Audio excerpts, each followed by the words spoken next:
Shalom, and welcome to our History Podcast. This is a production of KingdomPreppers.org. I'm your host, Kingdom Prepper, and you're listening to Churchianity, 2,000 Years of Leaven. We continue with our history. Part 29, Prophesied Enslavement.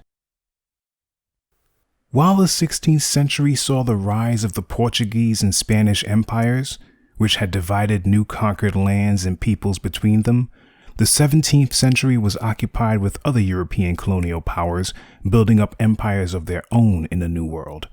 France staked a claim to Quebec and settled it in 1609. The first Dutch settlement was established in the Americas around 1615 along the Hudson, near what is Albany, New York today. New Amsterdam, or the southern tip of Manhattan Island, came next. It served as the seat of the colonial government of what was then called New Netherland and became capital of the Dutch province by 1625. Great Britain, however, eventually eclipsed all European rivals in this new arena of overseas expansion. The 13 colonies, which would later become the United States, were among its first enterprises.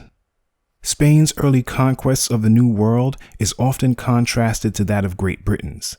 The Spanish Empire was able to exploit the vast riches of the Aztecs and Incas, and they forced large populations of natives to work the land. The British experienced none of this. The British had no hope of enslaving natives who could flee into the wild interior to avoid capture. Instead, they looked to trade with the natives as a means of amassing wealth. But that was a bitter disappointment. Another solution was agriculture. Produce could be yielded from the land and exported to Europe to fill the coffers of the owners of the colonies. This initially required British indentured labor, since the land was owned by colonial companies and not free colonists at the time. But relying on white indentured servants was a problem. White servants had not yet been brought over in sufficient quantity, writes Howard Zinn in his book A People's History of the United States. Besides, they did not come out of slavery and did not have to do more than contract their labor for a few years to get their passage and to start in the New World. As for the free white settlers, many of them were skilled craftsmen, or even men of leisure back in England, who were so little inclined to work the land that John Smith in those early years had to declare a kind of martial law, organize them into work gangs, and force them into the fields for survival.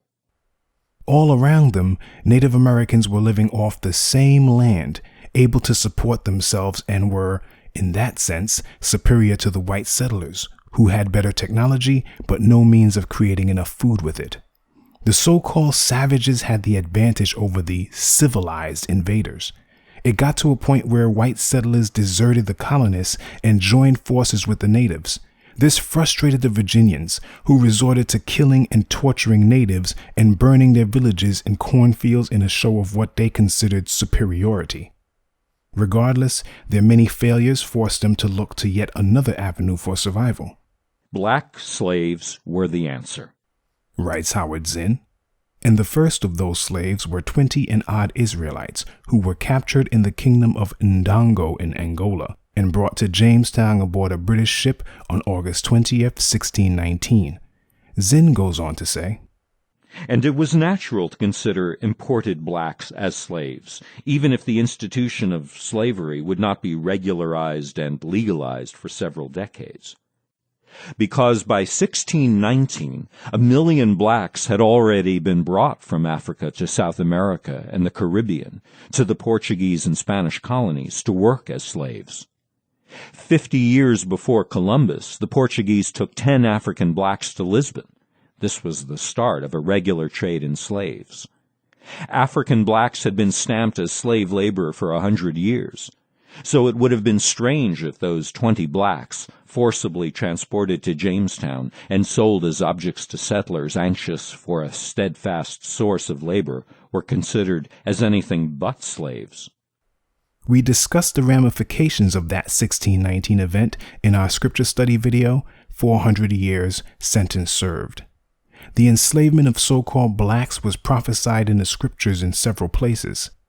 Jeremiah chapter 17 gives an interesting overview of the particulars of that national punishment, which, in the case of the tribe of Judah, the Negroes and blacks who were a large percentage of the transatlantic slave trade, endured due to their sin and rebellion against Yah.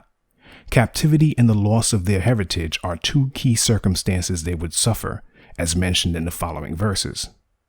The sin of Judah is written with a pen of iron. With a point of diamond it is engraved on the tablet of their heart and on the horns of their altars, while their children remember their altars and their Asherim beside every green tree and on the high hills, on the mountains in the open country.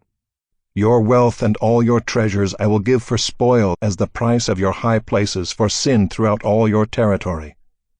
You shall loosen your hand from your heritage that I gave to you, and I will make you serve your enemies in a land that you do not know. Jeremiah 17, verses 1 to 4.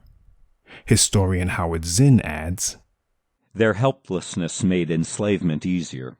The Indians were on their own land. The whites were in their own European culture.